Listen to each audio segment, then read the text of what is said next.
Danny Fletcher pushed his cleaning cart down the empty corridor of Station Helios. It was late in the evening, and most people had gone back to their homes. The station was quiet except for the soft hum of machines keeping everything running. Danny had worked here for 3 years now, cleaning floors and fixing broken things. Nobody really noticed him, and that was fine. He liked the peace. Station Helios was huge. More than 15,000 people lived here, and they came from all over the galaxy. Some were humans like Danny. Others were aliens with strange skin colors and different numbers of eyes. They all came here to trade things, talk about peace, and do business. Danny kept the place clean so everyone could do their work. He was cleaning Sector 7 tonight. This was the old part of the station where visitors stayed when they first arrived. The walls needed washing and the trash bins needed emptying. Danny did not mind. He put on his headphones and listened to music while he worked. That was when he saw the child. The kid was sitting in a small space between two walls, almost hidden in the shadows. Danny almost missed him. The child had gray-blue skin and very large dark eyes. He wore old gray clothes that looked too big for his small body. The clothes were dirty and torn in places. The child sat very still, watching people walk past without saying anything. Danny stopped his cart.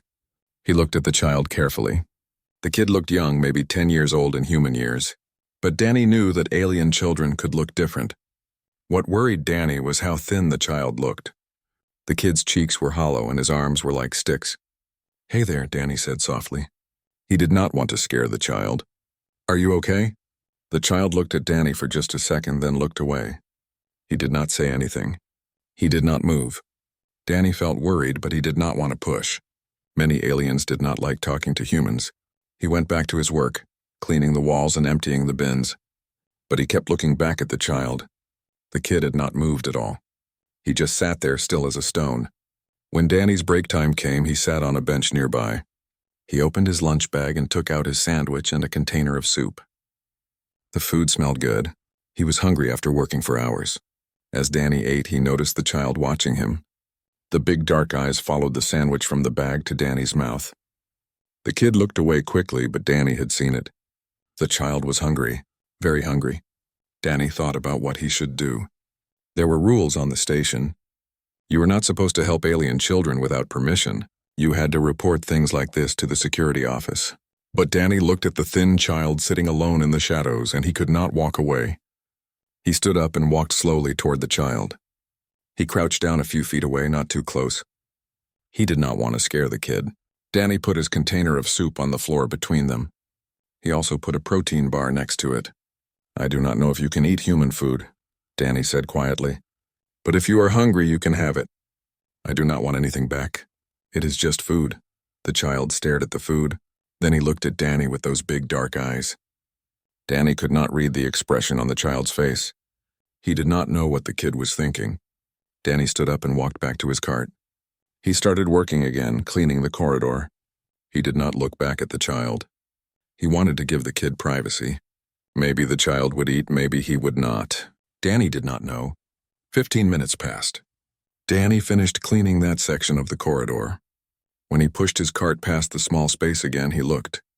The soup container was empty. The protein bar wrapper was on the floor.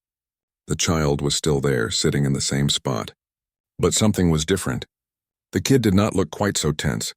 His small shoulders were not hunched up so high. Danny smiled to himself. He picked up the empty container and wrapper and put them in his trash bag. He did not say anything to the child. He just nodded and kept working. For the rest of his shift, Danny thought about the kid. Where were his parents? Why was he alone? Was he lost? Was he in trouble? Danny had so many questions, but he did not have answers. All he knew was that a hungry child had eaten some food. That felt like a good thing. When Danny finished his shift and went home to his small apartment, he could not stop thinking about the child. He sat on his bed and looked out the window at the stars. Space was so big and people were so small.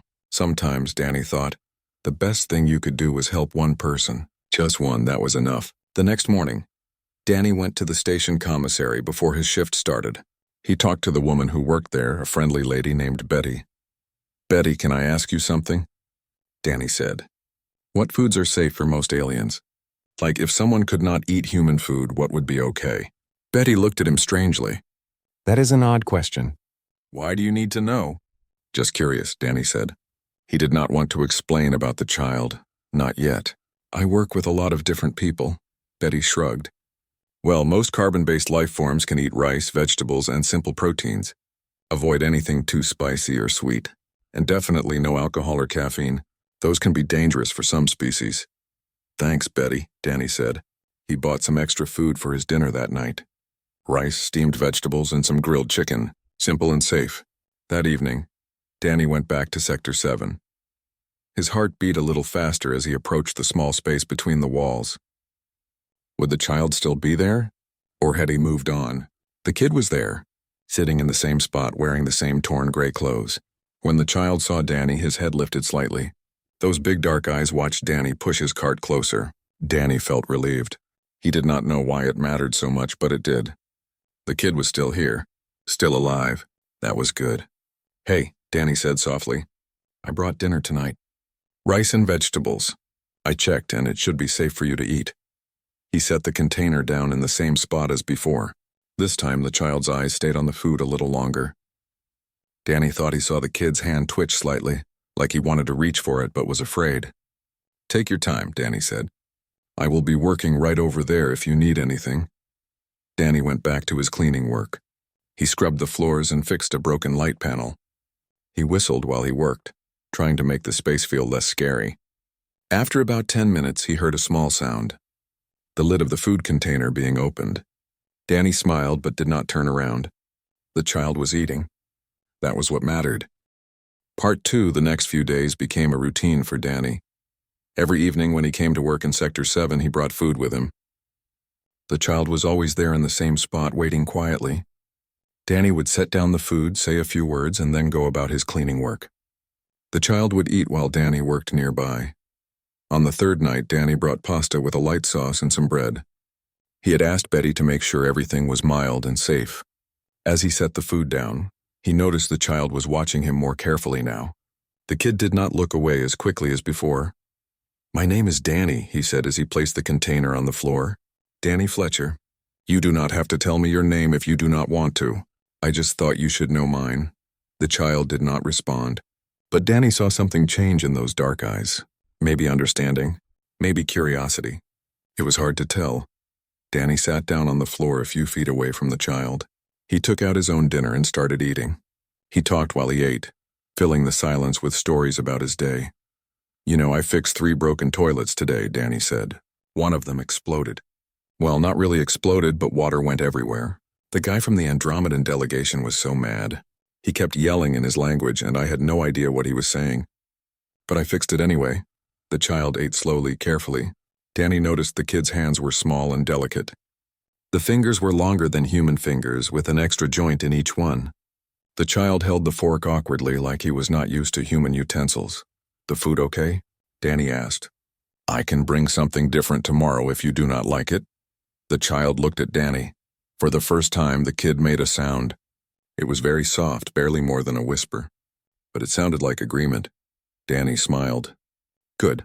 I am glad. Over the next few days, Danny brought different foods. Sometimes rice with vegetables. Sometimes soup with bread. Once he brought noodles with a simple broth that Betty said was safe for almost everyone. The child ate everything Danny brought. Slowly, the kid started to look a little healthier. The hollow cheeks filled out slightly. The thin arms did not look quite so much like sticks. On the 6th night, Danny noticed something that made him sad.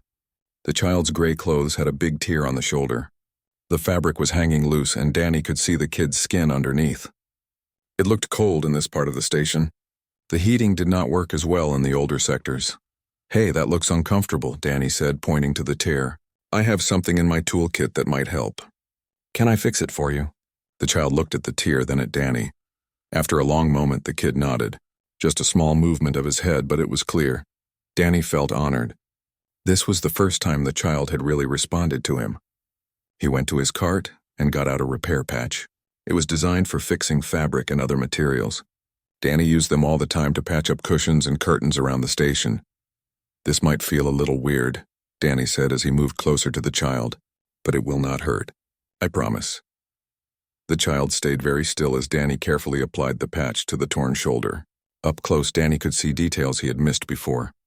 The kid's skin had tiny patterns on it like very faint swirls. They caught the light and seemed to shimmer slightly.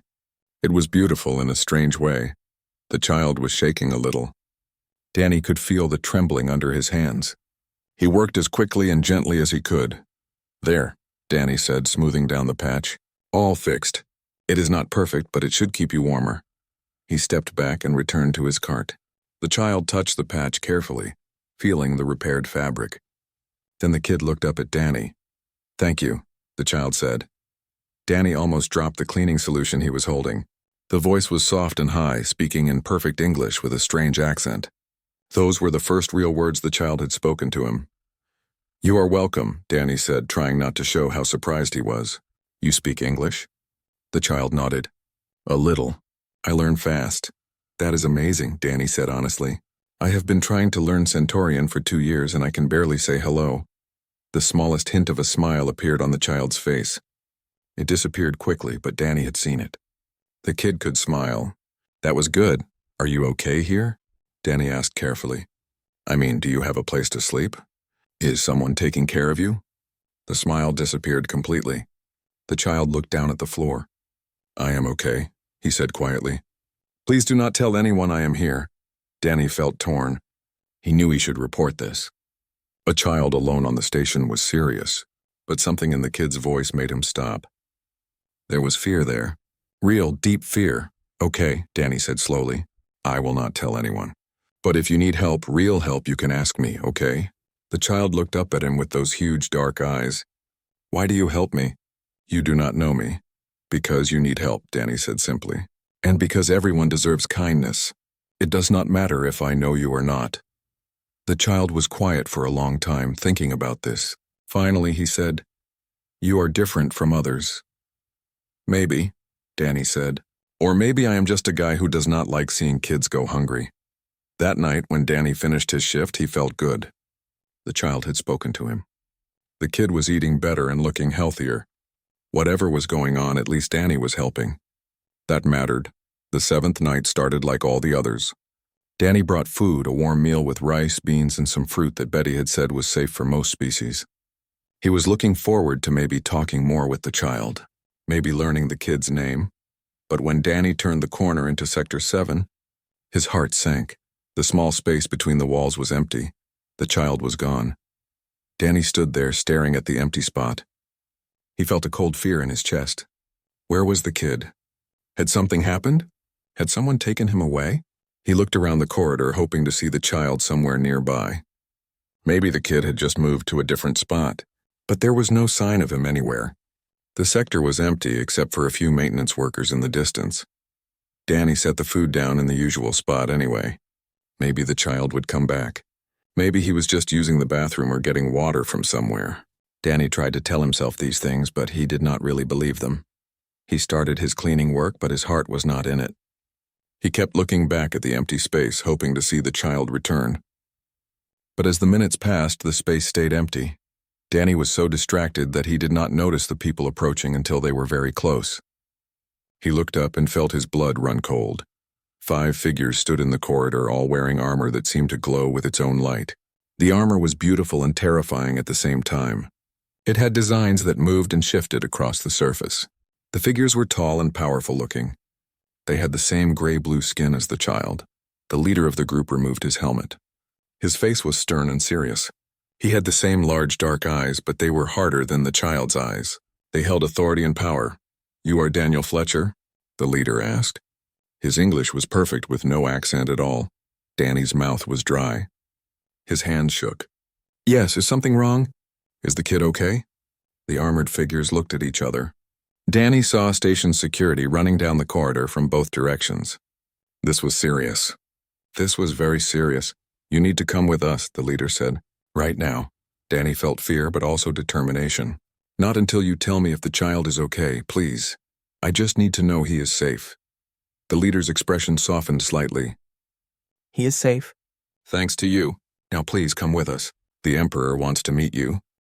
Part 3. Danny sat in a room he had never been inside before. It was one of the fancy conference rooms used for important meetings between governments. The furniture was designed to fit different body types from different planets. Large windows showed the stars outside. Everything looked expensive and important. The 5 armored soldiers stood around the room like statues.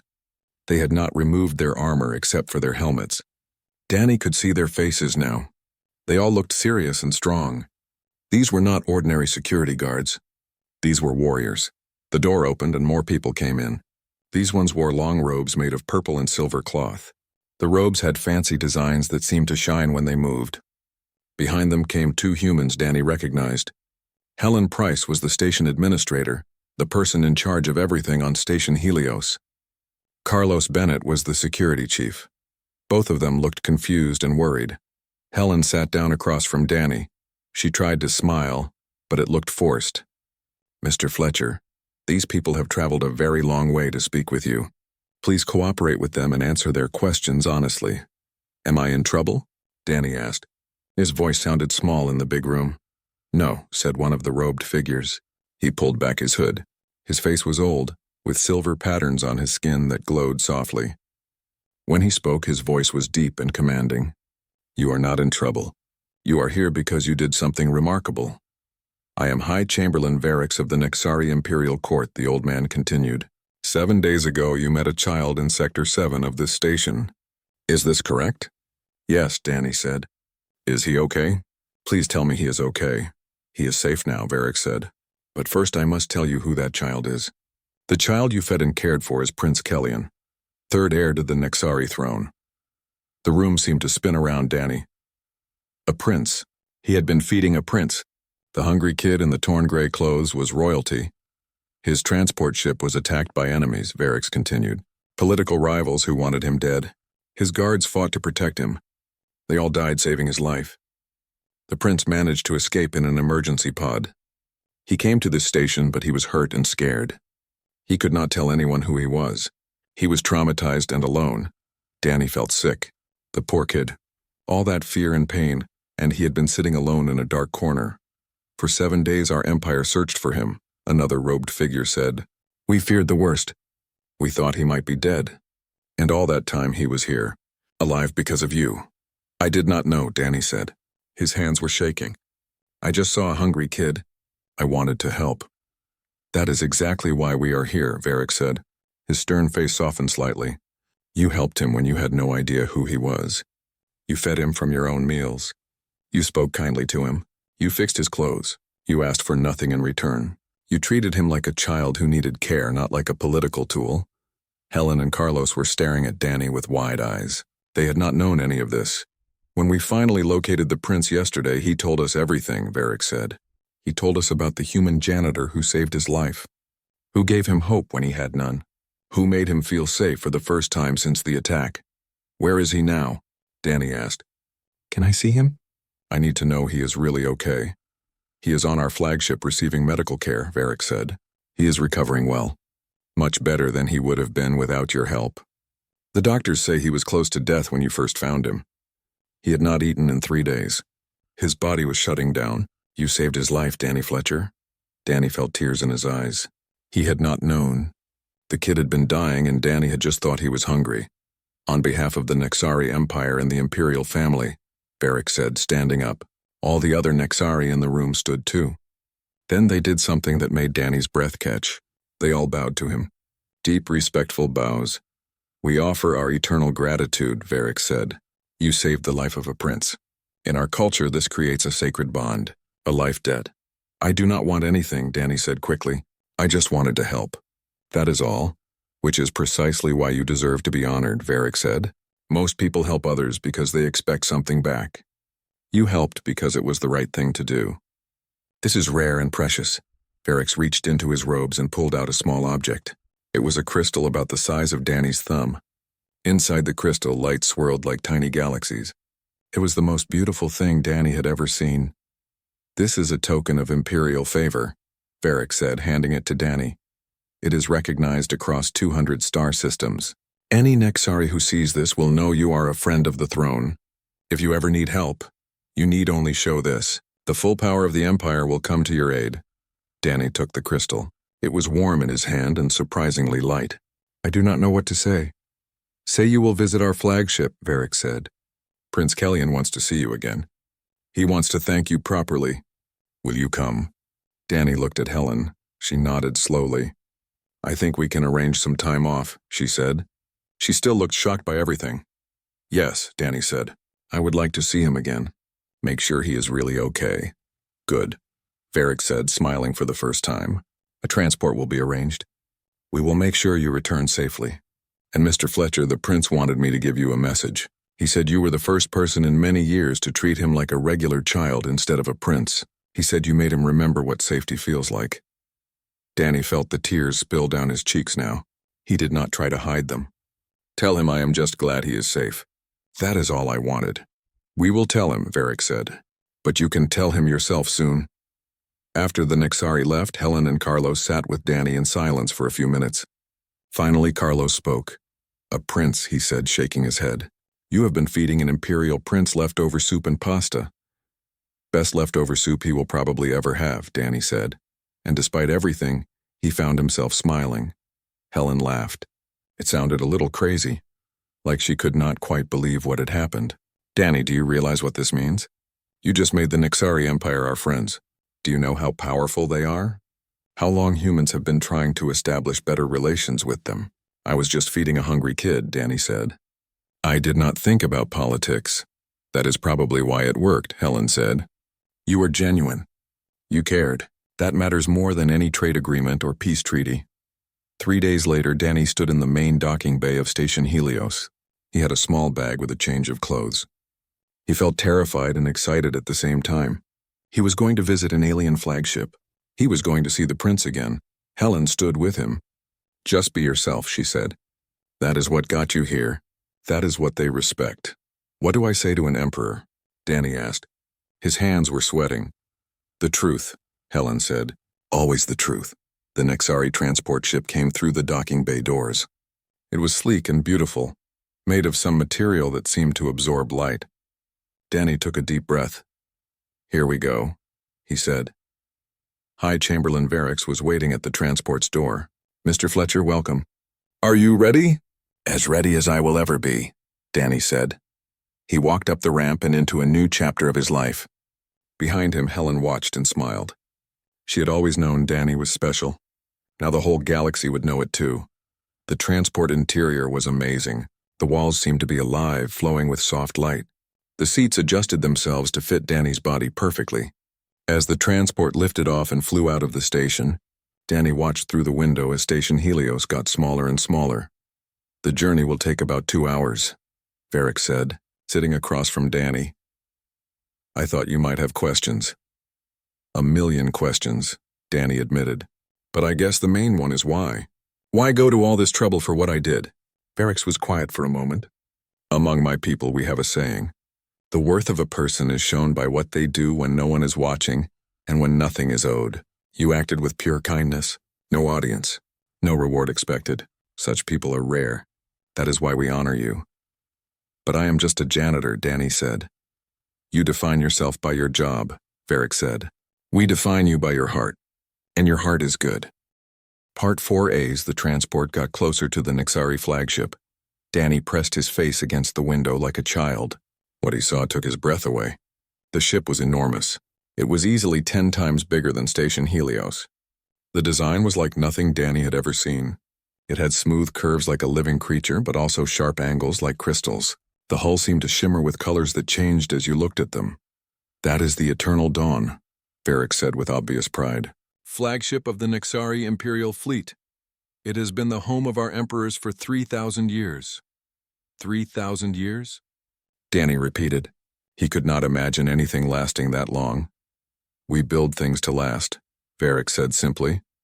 The transport flew into a docking bay that was big enough to hold 50 transport ships.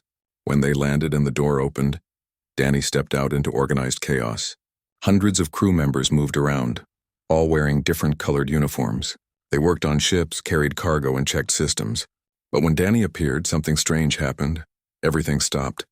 Every single Nixari in the docking bay turned toward Danny. They all placed their right hands over their hearts. They all bowed their heads. The silence was complete and powerful. Danny stood frozen. He did not know what to do. They honor you, Varric said quietly. Word of your deeds has spread throughout the fleet. You are a life-bringer, one who saved Imperial blood. This is their way of showing respect. Danny nodded awkwardly to the assembled crew. He felt overwhelmed and embarrassed. He was not used to this kind of attention. Varix led him through corridors that seemed to change as they walked. The walls shifted colors. The floor seemed to adjust under his feet to make walking easier. It was like the ship was alive and aware of them. They passed through rooms that made Danny's jaw drop. Gardens that grew upward and sideways, defying gravity. Pools of water that floated in the air without any containers.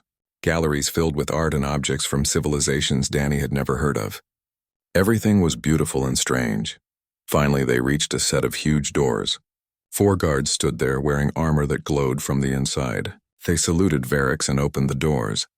Beyond these doors is the Imperial Chamber, Varix said. The Emperor waits for you along with Prince Kellyan.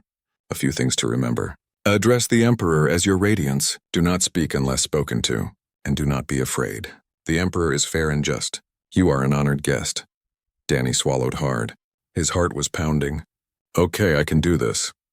The doors opened and Danny walked into the most amazing room he had ever seen. The ceiling looked like open space with stars and galaxies swirling above. The floor was smooth and reflective like a mirror. At the far end of the room, on a raised platform, sat 2 figures. The Emperor was impossible to miss. He was tall and powerful, even sitting down. His skin was a deep blue color, darker than the child's had been. His eyes were like looking into the cosmos itself, ancient and full of wisdom. He wore robes made of something that looked like woven starlight. On his head was a simple crown made of crystal that pulsed with light. Next to him sat Prince Kellyan. Danny's heart jumped. The child looked so different from the scared, hungry kid in the corner. He wore fine purple robes. His skin glowed with health. But the eyes were the same. Those big, dark eyes that Danny had come to know. And when they saw Danny, they lit up with pure joy. Varix gestured for Danny to approach. Danny's footsteps echoed in the huge room. When he got close to the platform, Varix bowed deeply. Danny copied him. Rise, the Emperor said. His voice was deep and seemed to vibrate in Danny's chest. Daniel Fletcher of Earth, Station Janitor. Savior of princes, we welcome you to our presence. Danny stood up straight. He tried to stop his knees from shaking. Your Radiance, thank you for inviting me. I am honored to be here. The Emperor studied Danny for a long moment. Those ancient eyes seemed to see everything. Every thought, every memory, every secret. It was uncomfortable but not frightening. More like being truly seen for the first time. My son tells me an interesting story, the Emperor said. He tells me of a human who found him broken and afraid. A human who asked for nothing but gave everything. He says you fed him from your own meals. You spoke kindly. You treated him with gentleness he had not known in years. Is this true? I just did what felt right, Your Radiance, Danny said. He was a kid who needed help. That is all I saw. You did not know he was a prince, no sir. But I do not think it would have mattered. A hungry kid is a hungry kid, prince or not. Something changed in the Emperor's face. It might have been approval. You have no idea how important those words are, he said. He stood up and suddenly the whole room felt full of his presence. In our empire we have rules for everything. Laws for every situation. Traditions that go back 10,000 years. All of it designed to keep order. But sometimes the most important acts are those that break the rules for the right reasons. The Emperor walked down from the platform. Danny wanted to step back but forced himself to stay still. Up close, the Emperor was even more impressive. Power seemed to radiate from him. You broke many rules, Daniel Fletcher, the Emperor said. You fed an alien child without knowing if the food was safe. You made contact with a minor without reporting it. You involved yourself in a situation that could have caused problems. Do you know what we do with people who break rules? Danny's throat was dry. No, Your Radiance, the Emperor smiled. It transformed his stern face into something warm. We honor them when they break rules for good reasons. High Chamberlain Varix gave you the Imperial Favor Token, but that is only the beginning. He gestured and more people came into the room carrying objects. The Nexari Empire wants to show our thanks in real ways. First, we have created a fund in your name. 10 million credits in Federation currency. You can use it however you want. Danny felt dizzy. 10 million credits. That was more money than he could imagine. Second, the Emperor continued, we have spoken with your station's leaders. You can become a diplomatic liaison if you want, with a much higher salary, or if you prefer your current job, your pay will increase 10 times. Your choice. Third, You are now an honorary citizen of the Nexari Empire. You have all the rights and protections. You can travel freely through our territories. You will be safe wherever you go in our space." The Emperor paused and looked back at Prince Kellyan. "But the most important thing is what my son wants to give you." The prince stood up. He was holding something in his hands. He walked down from the platform carefully, like someone still recovering from being sick. He came right up to Danny. Up close, Danny could see tears in the child's eyes. "I learned your language better," Kellyan said in English. His accent was still there, but less strong. "I wanted to say this right. Thank you. Thank you for seeing me. Thank you for feeding me. Thank you for being kind when I forgot that kindness existed. You saved my life. But more than that, you reminded me why life is worth living." A tear rolled down the prince's cheek. He held out what he had been carrying. It was a pendant on a silver chain. The pendant was shaped like a star with 7 points. In the center was a crystal that glowed with inner light. "This is the Star of Kinship," Kellyan explained. "We give it only to people we consider family. Not family by blood, but family by bond. I want you to have it. I want you to be my kin." Danny felt his own eyes fill with tears. He got down on one knee so he was at the same height as the young prince. "I would be honored, Kellyan. And I am so glad you are okay. I was so worried about you." The prince's face crumpled. He stepped forward and hugged Danny tight. Danny hugged him back, feeling the child shake with emotion. "You were the only one who treated me like just a kid," Kellyan whispered. "Not a prince. Not a political tool. Just a kid. Thank you for that most of all." Part 5. After the emotional moment with Prince Kellyan, the young prince placed the Star of Kinship pendant around Danny's neck. It settled against his chest, warm and comforting. Danny touched it gently, still not quite believing everything that was happening. The Emperor approached them, placing a hand on his son's shoulder. "You have given us back something precious, Daniel Fletcher. More than just my son's life. You have reminded us what matters beyond politics and power. For that, the Nexari Empire will always be grateful." "I do not need gratitude, Your Radiance," Danny said honestly. "I am just happy I was there when he needed someone. That is enough for me." "That is exactly why you deserve everything we are giving you," the Emperor replied. "The fact that you expect nothing makes you worthy of everything. Your character led you to help a scared child. That same character will guide you well in life." The rest of the day was like a dream. Danny was given a tour of the Eternal Dawn by Prince Kellyan himself. The young prince seemed excited to show Danny everything.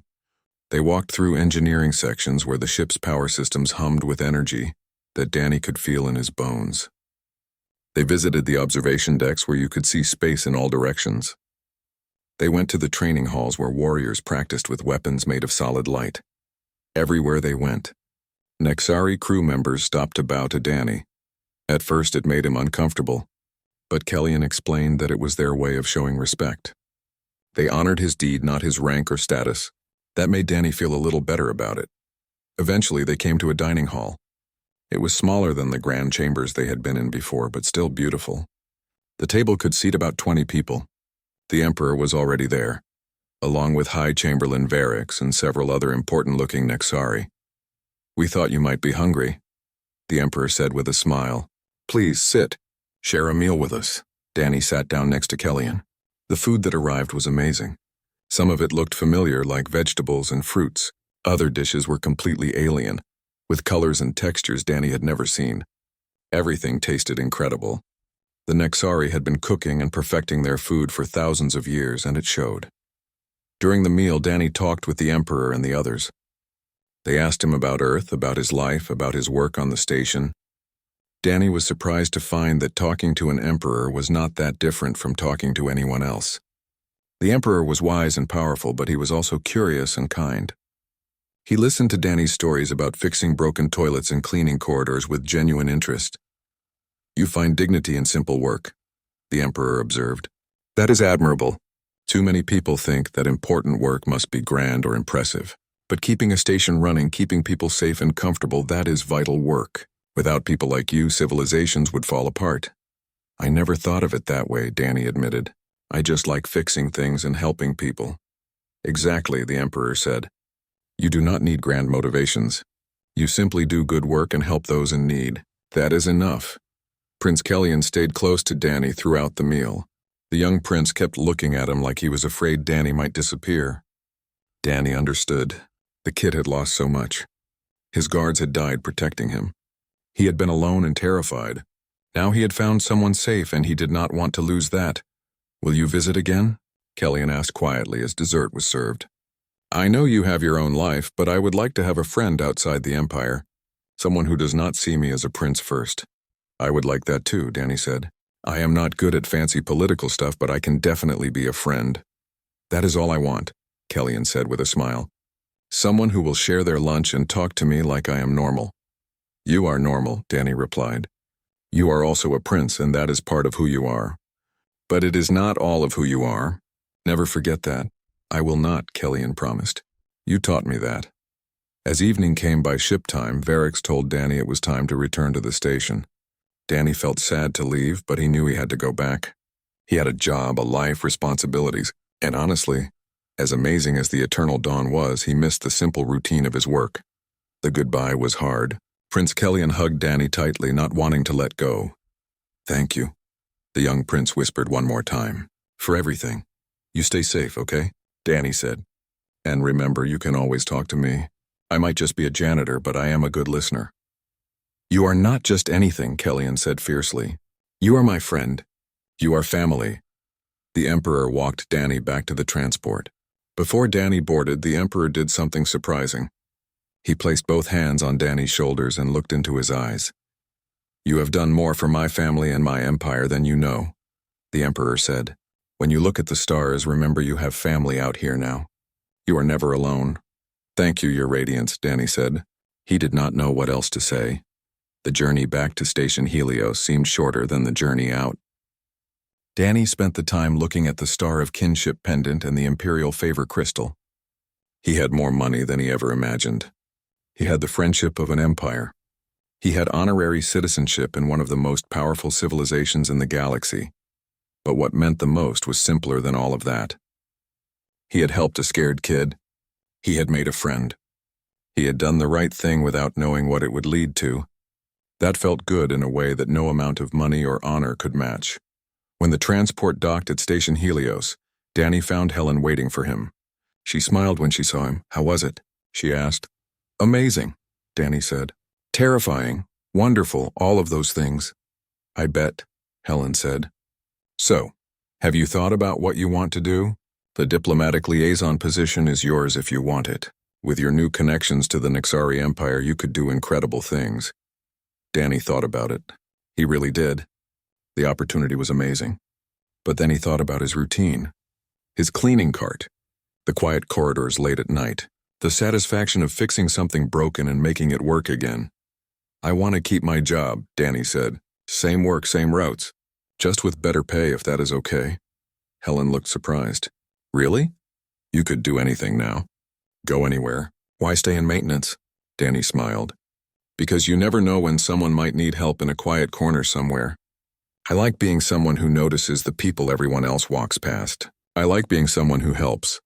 "That is the most Danny answer I have ever heard," Helen said, laughing. "Okay, same job it is.